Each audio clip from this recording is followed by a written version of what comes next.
ये आज का टॉपिक है हमारा ECP therapy non invasive treatment. तो कुरान पाक में है कि एक जिसका मैं मफ़हूम पेश करूँगा कि याद रखिए जिस्म में एक ऐसा टुकड़ा है, अगर वो साले रहे तो सारा जिस्म साले रहता है। अगर वो बिगड़ जाए तो सारा जिस्म बिगड़ जाता है। याद रखिए वो टुकड़ा क्या है, वो हमारा दिल है। यानी दिल की इम्पोर्टेंस का आप इस चीज़ से अंदाज़ा लगाएँ कि ये हमारा वाइटल ऑर्गन है और मेन फ़ोकस जो है ना हमारा दिल है। यानी पूरी बॉडी का अगर मैं समझूँ कि ये बिजली घर है जो तमाम बॉडी को ये सप्लाई करता है। बल्कि अगर मैं यूँ कहूँ कि क्योंकि पूरी बॉडी को ये ब्लड सप्लाई कर रहा होता है, चाहे हमारा दिमाग है, चाहे गुर्दे हैं, चाहे बॉडी है, कि ये पूरी जिस्म का इमाम है, तो गलत नहीं होगा।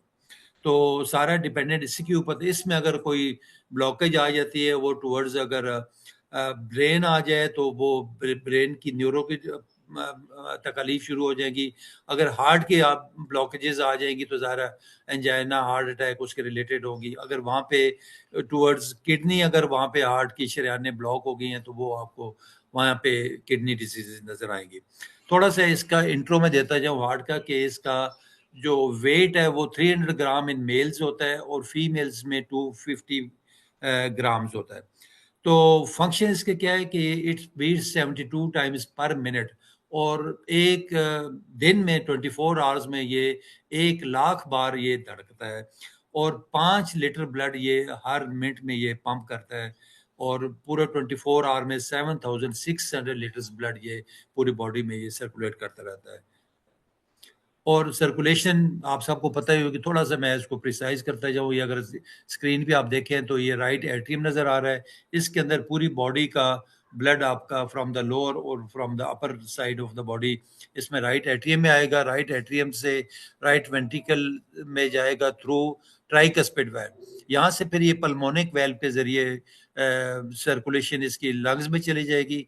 वहाँ पे ये ऑक्सीजन मिलेगी और oxygenated blood then comes back into the left atrium and then through the bicuspid valve जो mitral valve के जरिए लेफ्ट वेंट्रिकल में आएगा, और लेफ्ट वेंट्रिकल से ये पुश होके थ्रू एओर्टा और एओर्टिक आर्च और डिसेंडिंग एओर्टा के जरिए थ्रू पूरी बॉडी में ये सर्कुलेट होगा। ये यानी नॉर्मल आपकी सर्कुलेशन है। फैक्ट्स और फिगर्स क्या है कि नॉर्मली अगर देखा जाए तो ये कुछ 30 million deaths world wide heart disease से हो रही हैं, और पाकिस्तान में तकरीबन 3 से 4 लाख बंदा सालाना के तौर पे वो मौत के मुंह में चले जाते हैं, और हर 5 मिनट के बाद एक बंदा हार्ट डिजीज से मर रहा है। और 50% ऐसे लोग हैं जो फर्स्ट हार्ट अटैक में ही अल्लाह मियाँ को प्यारे हो जाते हैं। और जो ओवरऑल जो एज ग्रुप देखा गया है वो 30 to 40 यानी यंग एज ग्रुप। एक वक्त था कि ये बूढ़ों की बीमारी और जवान बूढ़ों की और अमीरों की बीमारी गिनी जाती थी, लेकिन अनफॉर्चुनेटली अब ये उल्टा हो गया। एक जवानों की बीमारी और दूसरा गरीबों की बीमारी। क्योंकि प्रैक्टिकली आप वार्ड्स के अंदर देख रहे होते हैं कि बेचारा कोई रक्शे वाला है, कोई रेडी वाला है, आज शदीद हार्ट अटैक हुआ है। यंग एजेस में यकीन करें हमने 18-18 22-22 साल के लोगों को देखा है हार्ट अटैक हो रहे हैं। फिर इस पे आगे हम बात करेंगे। Good news is that although ischemic heart disease is the number one killer, but it is highly preventable and controllable with diet, lifestyle modification and medication. यानी इसको ये कोई ऐसा जो हार्ट की बीमारी है, इस्केमिक हार्ट डिजीज या हार्ट अटैक, किसी ऐसा बीमारी का नाम नहीं है, बल्कि ये हमारे रिस्क फैक्टर्स का मजमू है। उनको अगर हम कंट्रोल कर लें तो मैं समझता हूँ बड़ी आराम से हम इस बीमारी को शिकस्त दे सकते हैं। थोड़ा सा अपना लाइफस्टाइल ठीक करें, जो डाइटरी हमारी मैनिफेस्टेशंस है, जो हेल्दी डाइट की तरफ अगर हम आ जाएं, जिस तरीके से हम शौकीन होते हैं उस पर हम थोड़ा आगे चल के मैं बात करूंगा। लेकिन बहरहाल it is controllable and preventable. कोई ऐसी चीज़ नहीं है कि इसको हम कंट्रोल ना कर सके।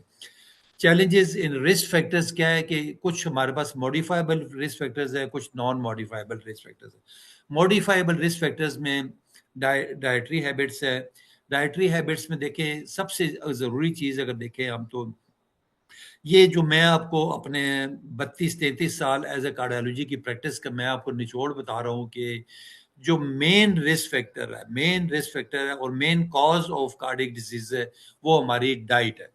डाइट देखिए, हर बंदा शौकीन है खाने पीने का, कोई वीकेंड्स पे खा रहा है, कोई डेली खा रहा है। लेकिन हमारे जो खाने पीने की आदत है वो बुरी हैं। वो अगर देखा जाए सुबह से लेकर रात तक हम लोग बस खाते ही रहते हैं। अगर सुबह अगर आगाज़ देखें हमारा, तो हमारा नाश्तों से आगाज़ होता है, ये पराठे हैं, ये कीमे वाले हैं, ये चीज़ वाले हैं, ये आलू वाले हैं, ये फलाम वाले हैं।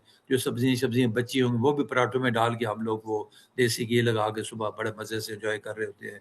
जो ज़्यादा कोई अंडे फ्राई है, ऑमलेट है घरों में बने हुए हैं। फिर जो ज़्यादा शौकीन है, कोई चले जाता है मार्केटों में, कोई ये सिरप है, मगज़, कलेजी, नहारियाँ, ये सारी चीज़ें इस्तेमाल करते हैं। फिर ऊपर से जो और कोई हमारे मॉड स्क्वाड है, वो पिज़्ज़ाज़, बर्गर्स और जंक फूड की तरफ राग़िब होते हैं।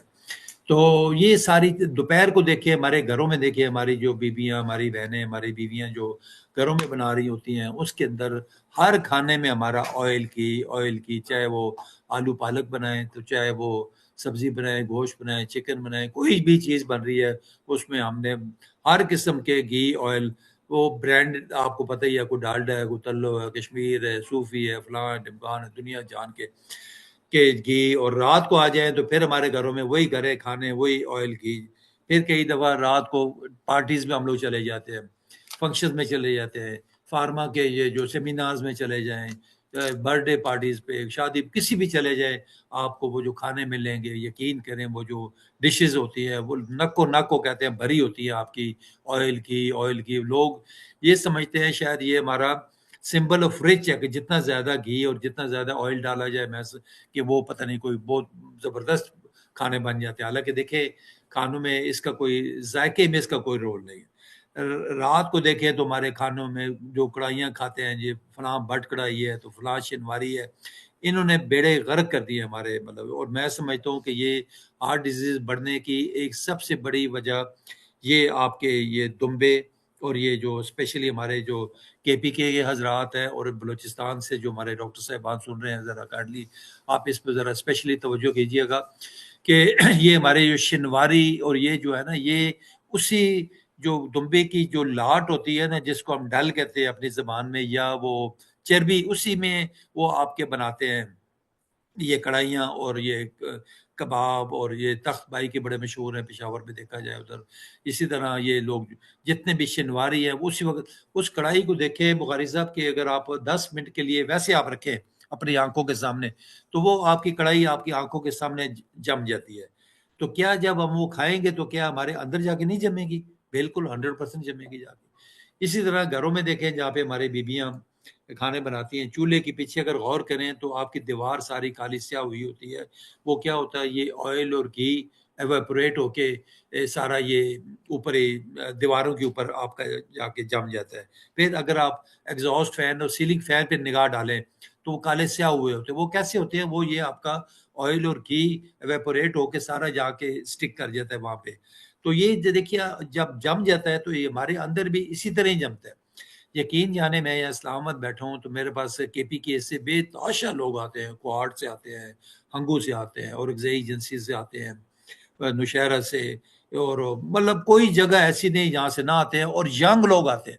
उसमें जो मैंने अंदाज़ा किया है, ये हमारे जो शौकीन लोग हैं, ये नमकीन खानों के, स्पेशली हम लोग जाते हैं, इस्लामाबाद से लोग जाते हैं जी, नमकीन खाना पेशावर का हमने खाना, वहाँ पे ये बड़ी ज़बरदस्त शिनवारी मिलती है, कढ़ाई मिलती है, फलां मिलता है, ढिमकान मिलता है सारा। तो ये विदिन, ऊपर से हम लोग क्या करते हैं, 7 अप की बोतल चढ़ा ली या कहवा पी लिया जी, वो तय बैठ गई जो सारा हज़म हो गया। ये मतलब बेवकूफ़ी की इंतहा मैं समझता हूँ कि इसका कोई रोल नहीं है, ना कहवे का, ना 7 अप का, ना किसी और ड्रिंक्स का। तो ये चीज़ है, सबसे ख़तरनाक चीज़ ये डाइटरी आपकी हैबिट्स है।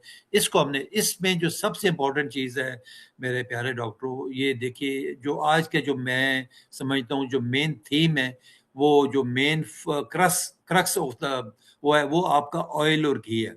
इसको मैं समझता हूँ अगर खानों से हम निकाल दें और ये मैसेज मेरा कन्वे करें, तो आप काफ़ी हद तक आप इसको कंट्रोल कर सकते हैं। वो कैसे? आप देखें कि ये घी तो आपको पता है कि किस तरीके से बनते हैं, दुनिया जहान का गंद डाला होता है ना। अक्सर हमारे डॉक्टर्स कहते हैं जी घी ना इस्तेमाल करें, आप ऑयल करें। आज मैं आपको बता रहा हूँ कि ना घी करें, ना ऑयल करें, ये दोनों ही खतरनाक हैं। ऑयल जो है ना, वो घी से ज़्यादा खतरनाक है।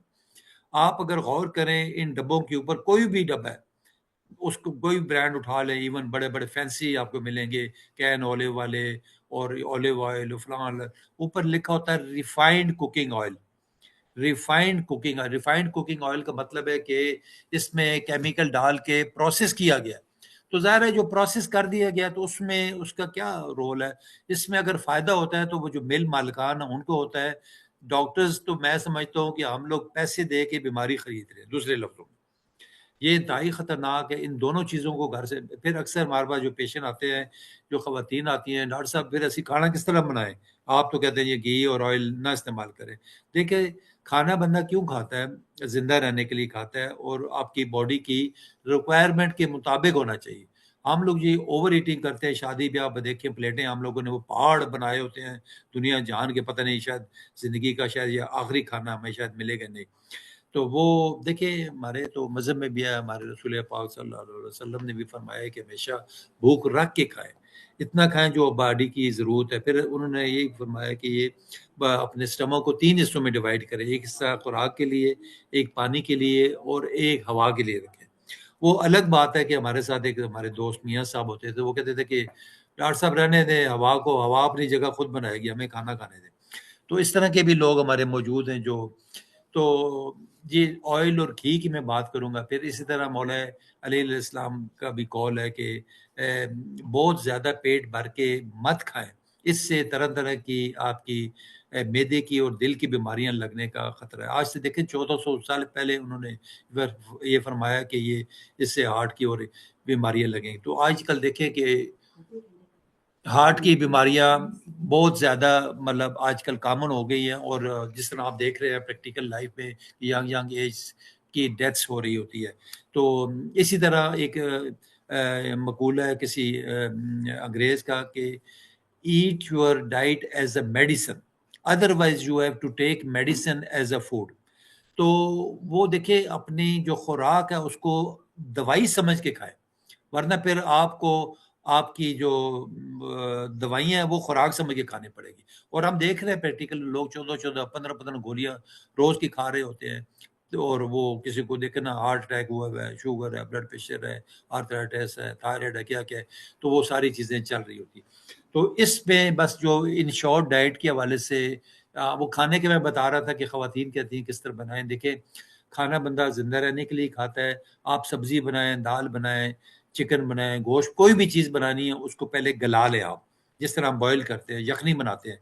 यखनी पहले पिएँ आप, वो जो बाकी गुदा बच जाता है गोश्त का, सब्ज़ी का, दाल का, उसके अंदर आप हस्ब ज़रूरत नमक डालें, मिर्ची डालें, टमाटर डालें, प्याज़ डालें, मसाले जो मर्ज़ी डालें। उसको मेक इट टेस्टी, उसका अच्छा मज़ेदार और टेस्टी बनाएँ उसको। और अल्लाह अल्लाह खैर सलाह उसको अगर शोरबा रख के खाएँ, पतला कर लें उसको, गाढ़ा करना है तो एज़ इट इज़ उसमें इस्तेमाल करें। ये आपका खाना तैयार है, इसमें आपको ना घी की ज़रूरत है, ना ऑयल की ज़रूरत है और यही है हेल्दी खाना। इसको मैं समझता हूँ आज का अगर आप ये वो कर लें, घर में अपने ख़वातीन को गाइड कर दें और तो मैं समझता हूँ कि काफ़ी हद तक आप और यही हमारा मैसेज यही है कि ऑयल और घी को आज से हमने बहुत कहीं ज़रूरी हुआ, थोड़ा-सा हस्ब ज़रूरत हम एडवाइस करते हैं कि मस्टर्ड ऑयल जो ये सरसों का तेल है या फिर वो दूसरा जो देसी घी किसी हद तक थोड़ा बहुत क्योंकि वो फिर भी नेचुरल है, ठीक है? ये कर सकते हैं। तो ये ऑयल और घी को आप से आज से खाने से निकाल दें या फिर दूसरा आजकल एक मिलता है ये ओवन टाइप होता है, मुझे नाम उसका जैसे निकल गया वो एयर फ्रायर जो होता है उसमें कर लें या उसको रोस्ट कर लें या बारबेक्यू वगैरह पे ज़रूरत आप किसी फंक्शन वगैरह में जाएँ तो ले सकते हैं। दूसरा सेकंड उस पे आता है लाइफ़स्टाइल आता है, इसमें अपना रोज़ाना की 40 से 50 मिनट अगर एम्प्टी स्टमक वॉक करें, यानी ज़ोर-ज़ोर से खाली पेट पैदल चलें, ये ब्रिस्क वॉक होती है। इसमें होता है कि आपका जो हार्ट रेट है दैट शुड बी उसमें अगर 220 से माइनस करें एज 50 अगर एज है तो 170 से भी आप 10% निकाल दें यानी 140-50 तक आपका हार्ट रेट हो तो उसको हम कहते हैं ब्रिस्क वॉक है। तो हमेशा कोशिश करें खाली पेट वॉक करें, खाना खा के कभी भी ना चलें। अच्छा, फिर मैं इसको ज़रा मुख्तसर करूँगा, आगे फिर हाइपरटेंशन है, डायबिटीज़ मिलाइटिस है, हाई कोलेस्ट्रॉल, ये तीनों वो चीज़ें हैं कि जिसको आपने कंट्रोल रखना है। इसको हम सेपरेट हम किसी दिन अलग ले लेंगे। टोबैको है, इसको भी आपने क्विट करना है। इसके अंदर स्मोकिंग में सारा सिगरेट और ये सारी चीज़ें शामिल है, बीड़ी, हुक्का, नस्वार। ओबेसिटी को आपने रखना है विद इन नॉर्मल लिमिट्स, 25 तक रखना है आपने, और 25 और 30 तक नॉर्मल है, 30 से ज़्यादा तो ओबीज़ है। स्ट्रेस, एंग्जायटी और स्लीप 7 टू 8 आवर्स आपने लेनी है। तो नॉन मॉडिफाइबल रिस्क फैक्टर्स में हेरिडिटरी है, यानी फैमिली में अगर मौजूद है तो वो आप रेगुलरली एनुअल बेसिस पे अपना रूटीन चेकअप, उसमें कोलेस्ट्रॉल, ब्लड प्रेशर और अपना जो शुगर का टेस्ट है और ओबेसिटी लाजमी तौर पे चेक कराएं। जो एजिंग है, विद एज कुछ बीमारियां आपकी, चाहे उसका कुछ नहीं कर सकते, और मेल फीमेल में भी आपको पता है, लेकिन आजकल फीमेल और मेल में ऑलमोस्ट इक्वल जा रही हैं बीमारियां। उसमें कोई एक पहले था कि मीनोपाज के बाद लोगों को होता है, लेकिन आजकल जो लाइफस्टाइल की वजह से लोगों का ब्लड प्रेशर, शुगर बढ़ रही है, और उनमें भी हार्ट अटैक यंग खवातीन में भी उसी तरह हो रही है। डाइटरी पिरामिड अगर देखा जाए तो ओवरऑल अगर हम देखें 35% हम कहते हैं कि फ्रूट्स और वेजिटेबल्स लें, 15% प्रोटीन्स लें, और 50% उसमें कार्ब्स लें आप उसमें ना। बैलेंस डाइट होनी चाहिए आपको, कार्बोहाइड्रेट्स, फ्रूट्स, ये अब नेक्स्ट किसी वक्त बात करेंगे। हाइपरटेंशन और डायबिटीज़ मिलाइटिस, ये दोनों रिस्क फैक्टर्स हैं, साइलेंट किलर हैं। इसको मदर ऑफ डिजीज कहते हैं, वो फादर ऑफ डिजीज है। दोनों का मेन रिस्क फैक्टर है, double the risk of heart attack है, और कार्डियोवैस्कुलर कॉम्प्लिकेशन दोनों की बेतहाशा है। इसको हम सेपरेट किसी वक्त टेक करें। इस तरह टोबैको मैंने बताया कि 7 million people die of tobacco, उसमें सिगरेट, हुक्का, नस्वार सारी चीज़ सामने। और पैसिव स्मोकिंग जो है ख़तरनाक है। जो लोग बैठे होते हैं, जो इसका धुआं इनहेल कर रहे हैं, उनको भी उसी तरह ही नुकसान होता है। Hypercholesterolaemia, at the age of 20 years every should go for lipid profile examination। अगर वो नॉर्मल है तो then he should repeat at after 5 years। अगर एबनॉर्मल है तो वो फिर आप कार्डियोलॉजिस्ट से रब्ता करके लेस देन 200 मिलीग्राम पे रखें, और एलडीएल जो है ना वो लेस देन 130 पे होना चाहिए आपको। इस्केमिक हार्ट डिजीज मैनिफेस्टेशंस में ज़्यादातर हमारे पास पेशेंट आते हैं विद नो सिम्टम्स। उसको हमने रूल आउट करना होता है, फिर फर्दर टेस्ट ईटीटी और सीटी एंजियो वगैरह करा के। चेस्ट पेन विद एक्सर्शन हो तो उसको एंजाइना कहते हैं। अगर वो हार्ट अटैक क्या होता है कि सीवियर चेस्ट पेन होती है विद प्रोफ्यूज स्वेटिंग होती है, रेट्रोस्टर्नल होती है, डिफ्यूज पेन होती है विद पैल्पिटेशन और वॉमिटिंग और सार। और तो ये मतलब मुख्तलिफ इसकी प्रेजेंटेशंस हैं। और फोर्थ इज सडन डेथ के साथ बाद औकात लोग प्रेजेंट करते हैं, वो अंडरलाइन डिजीज चल रही होती है। या नंबर 5 इज रिदम डिस्टर्बेंस, या वेंट्रिकुलर टैकीकार्डिया के साथ प्रेजेंट करते हैं, या ब्रेडिकार्डिया के साथ। इसको भी आप नेक्स्ट इंशाल्लाह करें। Fat deposits at old age, ये मिथ होती है, लेकिन it start from 2 years of age. ये पैथोलॉजी की हमारी बुक्स के अंदर ये स्लाइड बनी हुई है कि ये आपकी 2 years ऑफ एज के ऊपर ये आपकी जो फाइब्रस प्लैक्स हैं वो बनना शुरू हो जाते हैं। वो मेच्योर होके 20 years की एज पे वो आ जाते हैं। ओबेसिटी को मैंने आपको बता दिया। Now we come to the actual topic, new invention in cardiac management, non invasive treatment. इसको कहते हैं एनहेंस्ड एक्सटर्नल काउंटर पल्सेशन, और आम लैंग्वेज में इसको नेचुरल बाईपास। ये आप देख रहे हैं जिस तरह मशीन है, ये इसमें काउच पड़ा होता है, इसके साथ मॉनिटर लगा होता है। ये काउचेज, ये इस पे 3 सेट्स ऑफ ये जैकेट्स या इसके वो कह लें आपके कफ कफ्स होते हैं। ये लोअर लेग्स पे और थाइस पे और बटे के इर्द गिर्द ये इसको हम लोग टाई कर लेते हैं, और जब मशीन को ऑन करते हैं और सारा आपका हार्ट जो है ना इस मॉनिटर के ऊपर आ जाता है, और इसको जब इन्फ्लेट करता है तो इनके अंदर हवा भरी जाती है, इन्फ्लेट होता है और डिफ्लेट होता है, और ये ऑटोमेटिकली हार्ट के साथ ये सिंक्रोनाइज्ड हुआ होता है पेशेंट आपका। सिंक्रोनाइजेशन का मतलब है कि हार्ट जब रिलैक्स होता है ना, यानी ड्यूरिंग डायस्लेप, तो ये क्या करता है कि ये स्क्वीज करके ब्लड को from the lower legs, thighs, उसको स्क्वीज करके टुवर्ड्स हार्ट ये पुश करता है। यानी आप दूसरे लफ्जों में यूं समझें कि जिस तरह एक वॉक का क्या फिनोमेना है। नॉर्मली हम लोगों को वॉक एडवाइस करते हैं कि आप वॉक किया करें, 40-50 मिनट ब्रिस्क वॉक करें। उसका फलसफा, उसकी फिजियोलॉजी क्या है कि जब ज़ोर ज़ोर से हम चलते हैं तो हमारे जो काफ मसल्स है, ये सोलियस मसल होता है यहाँ पे वो कंट्रैक्ट करता है। और आपने सुना होगा कि अक्सर हम कहते हैं कि आपका दिल आपके कदमों में। उसका मतलब है कि हमारा दिल जो है ना वो काफ मसल्स में सोलियस कंट्रैक्ट करता है। तो ये through push and pull phenomena होता है कि वो जितना भी ब्लड है जो lower side of the body through gravity हमारा, यानी 30-35% of blood is retained in our lower legs, उसके अंदर मौजूद होता है। हम वॉक करते हैं ज्यादा तो वो ब्लड जो है ना वो नीचे से इसकी कॉन्ट्रैक्शन की वजह से नीचे जो पिंडली की मसल से ऊपर आ जाता है, ऊपर नीचे इसमें वेल्व्स लगे होते हैं, वो वहां से फिर थाइस से ऊपर आपका हार्ट में आ जाता है। यानी through push and pull phenomena ये हार्ट तक पहुंच जाता है और हार्ट की फंक्शनिंग ज्यादा अच्छी हो जाती है और आप फ्रेश फील करते हैं। आप देखें वॉक जब कर रहे होते हैं आप, आपका दिमाग फ्रेश हो जाता है, खुद एक्टिव हो जाते हैं, आपकी ब्लड सप्लाई बेसिकली आपकी जो वीनस रिटर्न है वो आपकी बेहतर होती है। वो 30% 35% ब्लड लोअर साइड से अपर आ जाता है और आपकी फ्रेशनेस फील होती है। और यही फिनोमेना इस मशीन का भी है। तो इसमें भी अगर आप देखें तो जो एक ऐसा पेशेंट है जो कार्डियक पेशेंट है, ज़ाहिर है वो चल भी नहीं सकता, किसी को शुगर है, ब्लड प्रेशर है, तो साथ कोई आर्थराइटिस है, रूमेटॉइड आर्थराइटिस है, मुख्तलिफ डिजीज़ है, ओल्ड एज है, बज़ाते खुद बीमारी है।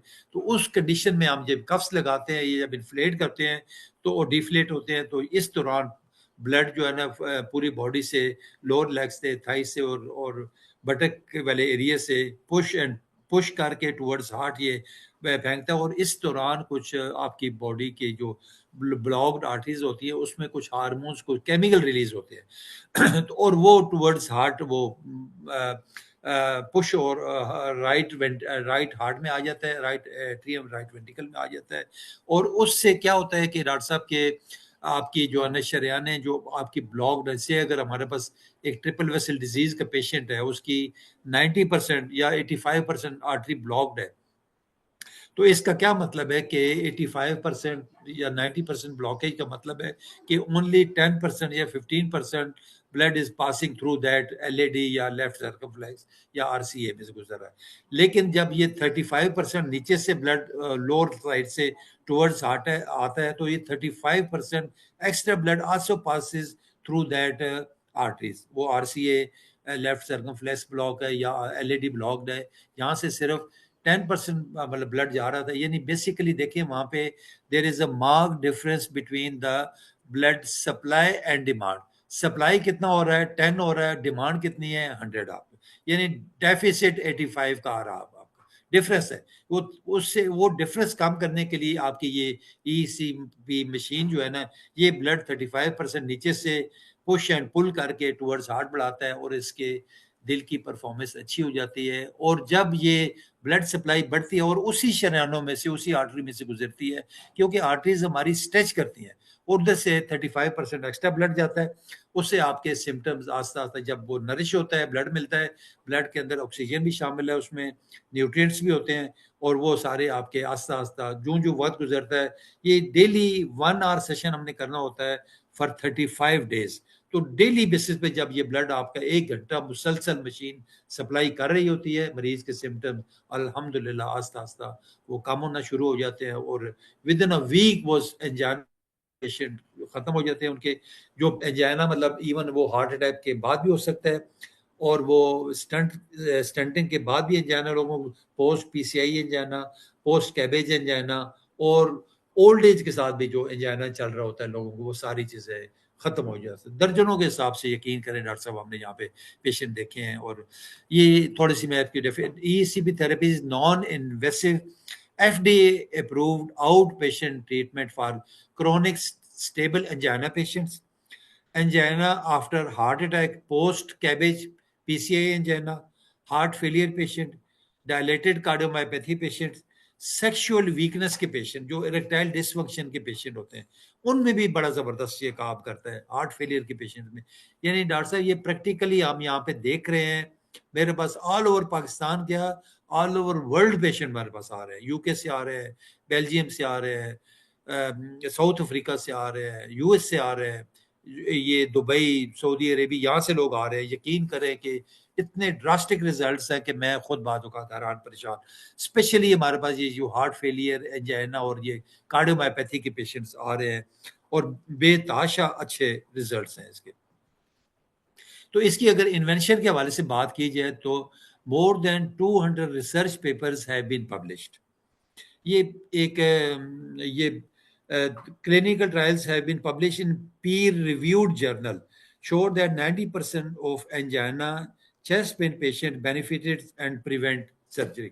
ऐसे पेशेंट जिनको एंजाइना हो रहा है और वो जब ये ईसीपी किया उनका तो उनको वो आगे कोई फर्दर सर्जरी कराने की भी ज़रूरत नहीं पड़ी।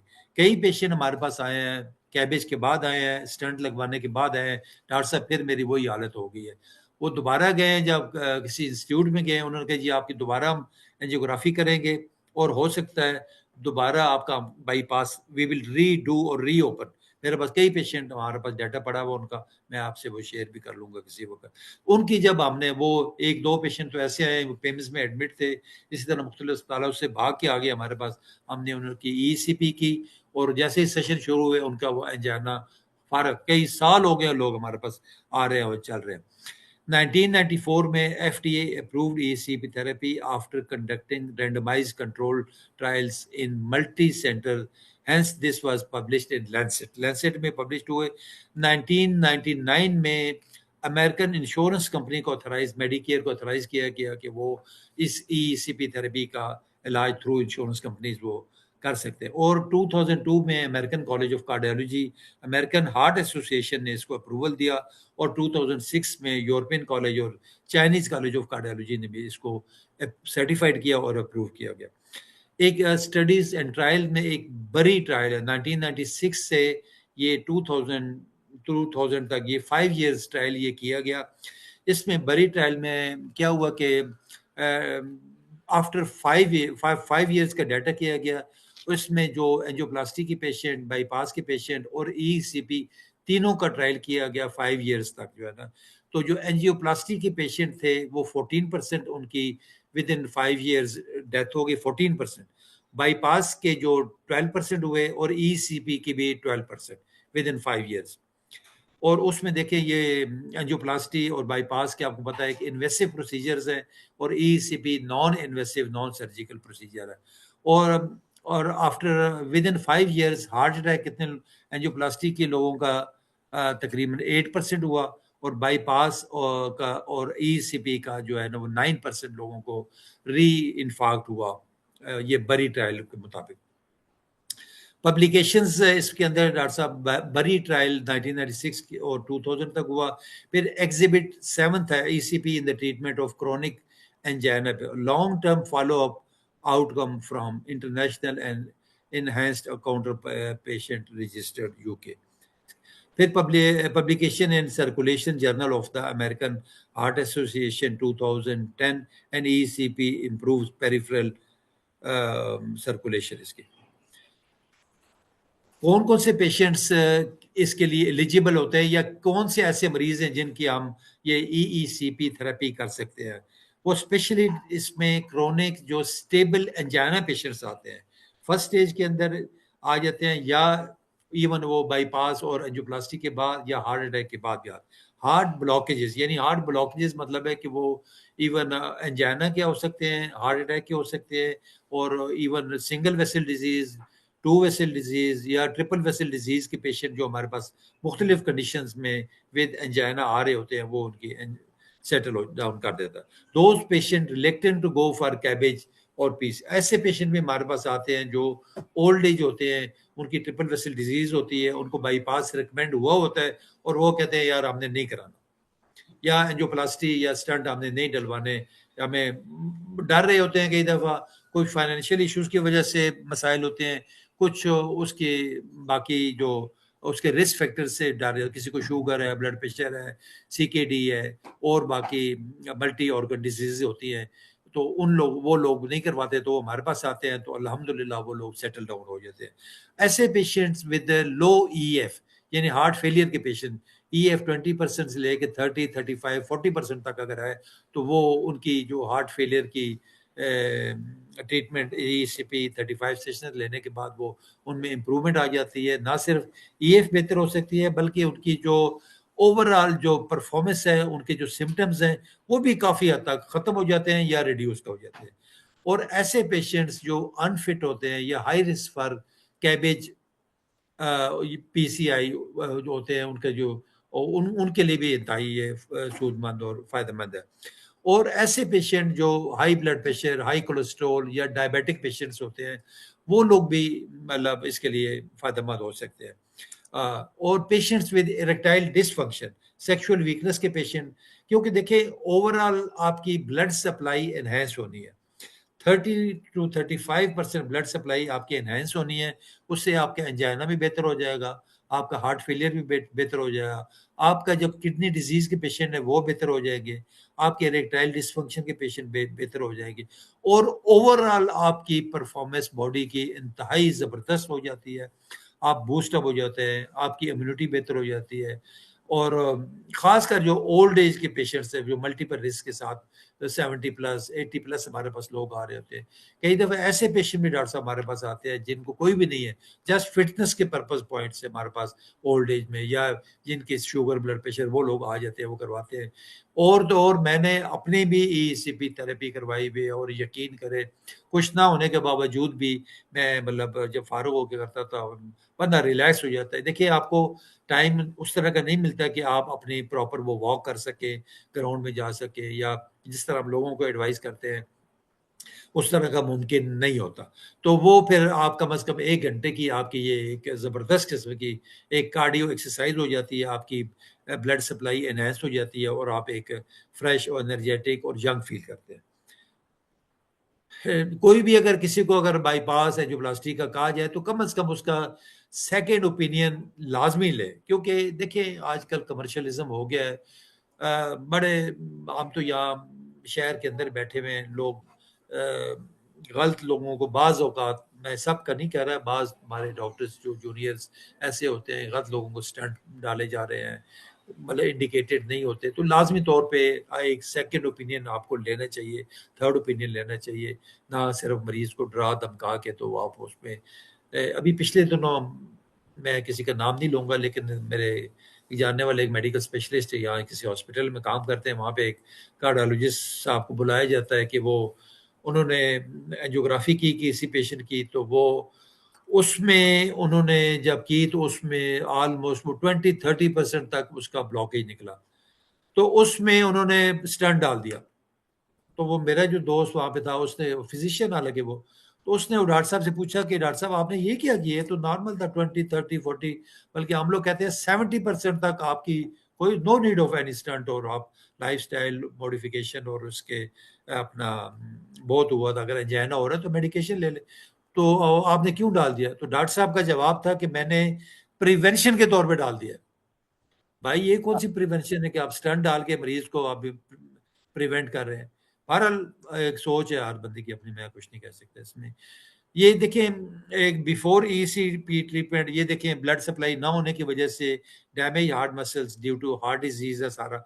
इसके बाद सेकंड फिगर में देखें ये आफ्टर ECP किस तरह ब्लड सप्लाई एनहांस हुई है, और उसके जो एंजियोजेनेसिस डेवलप हो गया, तो उसके बाद आपकी ये नरिश हो गया। और उसमें सबसे बड़ी चीज़ है, मरीज हमारा बोलता है। मरीज यकीन करें विद इन अ वीक वो जैसे ही होता है, तो आप मेरे यूट्यूब चैनल पे चले जाएं, यकीन करें आपको दुनिया मेरा डॉक्टर मेहदी हसन कार्डियोलॉजिस्ट लिखें, मेरा यूट्यूब चैनल खुल जाएगा।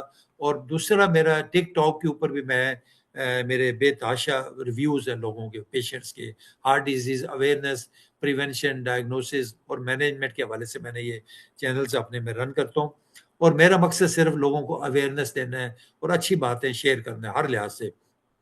आप उस पे देखें, लोगों के रिव्यूज़ हैं, जो हमारे पास पेशेंट यहाँ से होके जाते हैं, उनकी हम छोटी-सी एक वीडियो बना लेते हैं, ताकि लोगों में शेयर कर सकें, लोग इससे मुस्तफ़ीद हो सकें। और ये देखें जी, इसमें natural bypass treatment developed of new bypass route 35 days के अंदर ये सारा एक पूरा एक कैपिलरीज़ का एक गुच्छा डेवलप हो। डॉक्टर साहब देखिए, ब्रीफ सी बात मैं आपसे बात कर, अल्लाह ताला ने हमारी बॉडी के अंदर कुछ ऐसा सिस्टम रखा हुआ है कि कुछ एक्स्ट्रा चीज़ें भी रखी हुई हैं। आप देखें कि किडनीज़ हमारी बॉडी के अंदर 2 हैं, ज़रूरत एक ही है। अब अक्सर देखें कई लोग एक किडनी डोनेट कर देते हैं, या अगर किसी वजह से अगर कोई निकालनी पड़े, कोई ट्रांसप्लांट किसी का करना पड़े, वो दे देते हैं, या कोई इन्फेक्शन होगी, प्रॉब्लम होगा, वो उसको रिमूव कर देते हैं। एक किडनी पे हमारे कई जानने वाले पेशेंट भी हैं, रिलेटिव भी हैं, वो एक किडनी क्या आधी आधी किडनी पे हमने, मेरे मिसेस के बल्कि एक चचा हैं, वो आधी किडनी के ऊपर कई सालों से वो जी रहे हैं, चल रहे हैं, और कोई ऐसा इशू नहीं है। तो एक किडनी अगर निकाल दी जाए कोई, इसी तरह बॉडी के अंदर हमारे जो आर्टरीज है मेन, तो अब आर्टरीज हमारी हैं जो लेफ्ट मेन स्टेम के साथ, दो बड़ी, लेफ्ट कॉर्नरी आर्टरी और right coronary artery, left circumflex और एलएडी जो लेफ्ट की ब्रांचेस हैं। इसके अलावा हजारों के हिसाब से छोटी छोटी कैपिलरीज बनी होती है, पूरा एक जाल बिछा होता है। जब ये ईसीपी का ट्रीटमेंट हम करते हैं तो अल्लाह का शुक्र है कि ये जब जो जो डेवलप होता है, आपकी ब्लड सप्लाई एनहांस होती है, तो ये कैपिलरीज जितने भी हैं, ये सारी पूरी बॉडी के अंदर हजारों के हिसाब से ये एक जाल बिछा होता है, सारी ये ओपन हो जाती हैं, ये खुल जाती हैं, और इसके वजह से आपकी सिम्टम्स आपके कम हो जाते हैं, जिसको हम एक पॉपुलर नेम जिसको हम कहते हैं नेचुरल बाईपास, एक ऑल्टरनेट रूट बन जाता है, एक सेपरेट रूट बन जाता है, जिसको हम नेचुरल बाईपास का नाम देते हैं। तो अगर आप फेमस पर्सनालिटीज अगर देखा जाए जिन्होंने ईसीपी करवाई, तो बिल क्लिंटन जो फॉर्मर प्रेसिडेंट थे यूएस के, उनकी पहले कैबेज सर्जरी हुई, उनकी कुछ अरसे बाद वो ब्लॉक हो गई, तो डॉक्टर्स ने उनको ईसीपी थेरेपी एडवाइस की, उन्होंने वो करवाई, उनका एंजाइना, उनके सिम्टम्स, उनका हार्ट फेलियर सब खत्म हो गए। और ये चीज़ें सारी गूगल के अंदर मौजूद हैं, आप इसको जाके चेक भी कर सकते हैं। इसी तरह अबुल कलाम आज़ाद जो फॉर्मर प्रेसिडेंट थे इंडिया के, उन्होंने एक उनको इनवाइट किया गया एज अ चीफ गेस्ट, किसी इंटरवेंशनल कार्डियोलॉजिस्ट की कॉन्फ्रेंस थी वहाँ पे बॉम्बे में, तो वहाँ पे उन्होंने इरशाद फरमाया कि 90s 70s में that was the era of cabbage, और उसमें लोगों को नए नए इंट्रोड्यूस किया गया था, और उस वक्त बड़ी धूम थी कि ये बाईपास ऑपरेशन से लोगों की जान बच जाती है।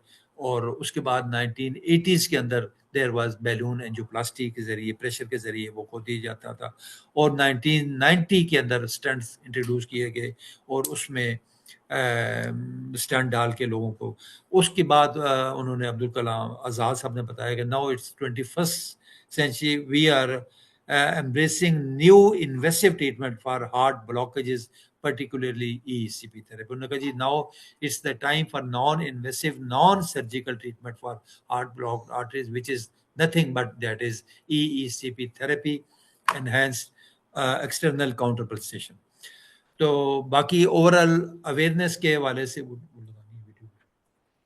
अवेयरनेस के हवाले से मैं ये आखिर में आपको ये लास्ट स्लाइड से एक छोटी सी वीडियो भी आपको 2-3 मिनट की मैं आखिर में शेयर करूंगा वो, लेकिन उससे पहले आप अगर अवेयरनेस और प्रिवेंशन के हवाले से अगर टेक होम मैसेज देखा जाए, तो उसमें आप ब्रिस्क वॉक करें, आप 40 मिनट्स विद एम्प्टी स्टमक, यानी जोर जोर से खाली पेट पैदल चलना, ये होती है ब्रिस्क वॉक। जिस तरह मैंने आपको पहले कहा कि आपका हार्ट रेट 140 50 या 30 तक चला जाए, ताकि आप अपना प्रॉपर कर लें, और खाली पेट करें, और वॉक से पहले करें।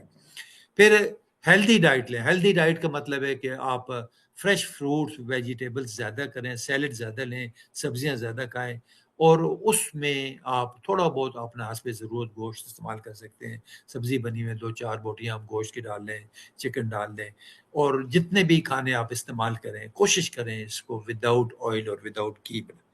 बाज़ारी खानों में अवॉइड करें। जब कभी किसी दावत या बर्थडे पार्टीज में जाना हो, तो वहाँ पे there should be selection of food करें आप।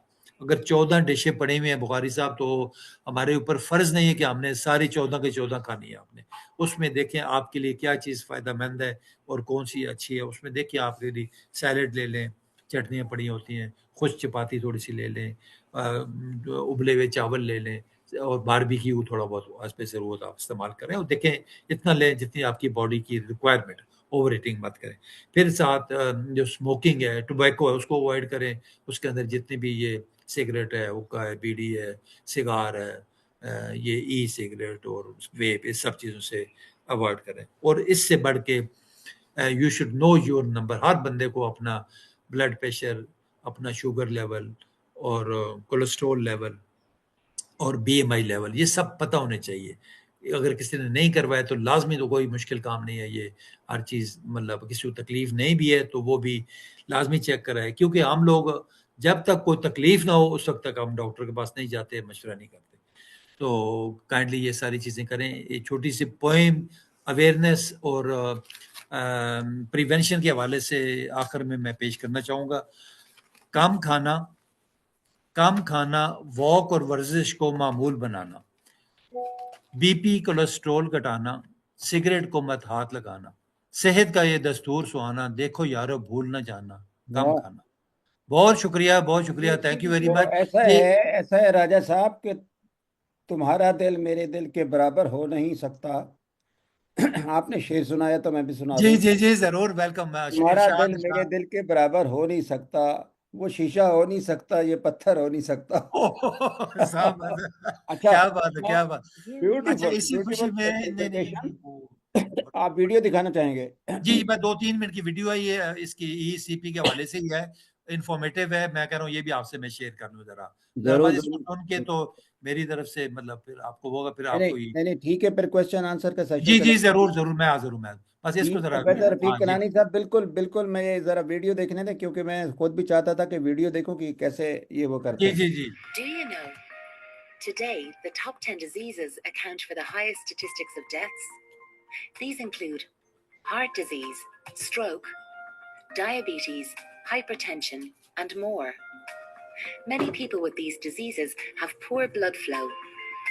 Build-up of fatty deposits causes plaque to form in the blood vessels, reducing blood flow or even completely blocking an artery over time. So how can we treat this condition?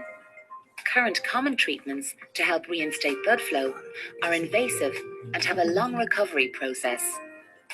With Renew ECP therapy, you now have an option that is safe, non-invasive, known, and trusted. Renew ECP therapy is a process that uses external counterpulsation to improve blood flow. External counterpulsation is a process of compressing your blood vessels to the rhythm of your heartbeat so that the blood flow back to your heart is enhanced. A patient lies on the treatment bed with 3 sets of cuffs secured on the lower body. 1 set on the calves, 1 set on the thighs, and 1 set on the hips. These cuffs are timed to inflate and deflate between each heartbeat. When the heart is at rest, the cuffs pump sequentially from the calves up to the hips. This compresses blood vessels, increasing blood flow back to the heart. Just before the heart pumps, all 3 sets of cuffs are deflated simultaneously. This rapid deflation of the cuffs reduces the amount of work required of the heart to pump oxygenated blood back to the rest of the body. This process repeats throughout a Renew ECP therapy session, and the patient can enjoy while watching television, listening to music, or simply relaxing on the treatment bed. Compared to surgery, medication, and other treatment methods, which have high risk and side effects, external counterpulsation has been proven to be safe and low risk. With this simple process, what does Renew ECP therapy do for you? When your blood flow is enhanced, it increases the flow of oxygen and nutrients to all parts of your body, including the major organs such as the heart, brain, kidneys, liver, and skin. This increases bodily as well as organ function. New blood vessels are also formed as alternative pathways for your blood to flow through. This is sometimes known as a natural bypass. In addition, blood vessels will dilate, allowing even more blood to flow through. Overall vascular health is improved. Renew ECP therapy is a known and accepted treatment for chronic stable angina, which is a condition that results from the top disease, ischemic heart disease. However, numerous clinical studies have also been done for various other conditions.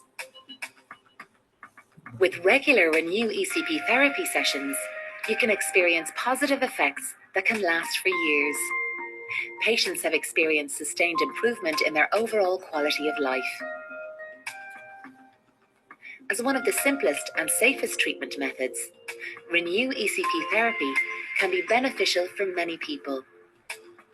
Talk to your doctor and see if Renew ECP therapy is right for you.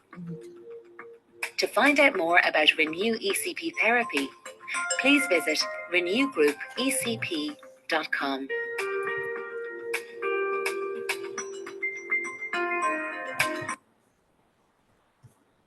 Thank you so much.